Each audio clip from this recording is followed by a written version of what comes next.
नमस्ते नमस्ते तपाईहरुको फेभरेट कलर कुन हो? रङ नीलो। तपाईहरुको फेभरेट बाजा कुन हो? बाजा बजाउन मिल्ने चीज। यसपालि के गर्ने त्यसलाई?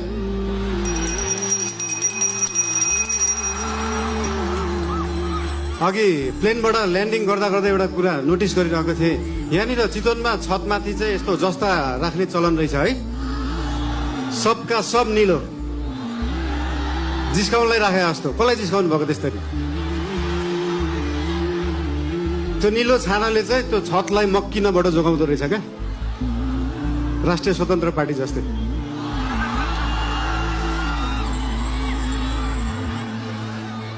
चितवन अघि झर्दै गर्दाखेरि एकजना भाइले भन्नुभयो, दाइ देशभरि जाँदाखेरि जसरी टुरिज्म प्रमोसन गर्नु भएको थियो एकचोटि चितवनको पनि टुरिज्म प्रमोसन गरिदिनु होला भनेर। मैले भने मेसीलाई फुटबल खेल्न सिकाउनु पर्छ, रोनाल्डोलाई फुटबल खेल्न सिकाउनु पर्छ।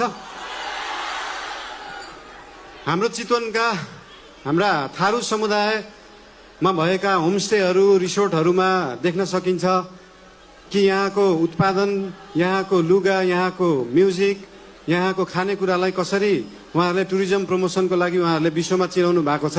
त्यो हेर्दाखेरि चितवनले चाहिँ देशलाई टुरिज्म प्रमोसन सिकाउनु पर्छ। घरमा खाने आफ्नो लोकल खाना, आफ्नो लोकल परिकार घरमा खाने, त्यो लोकल परिकारलाई एउटा इन्टरनेसनल क्युजाइनको रूपमा उहाँहरूले प्रस्तुत गर्न सक्नु भएको छ। त्यो पुरै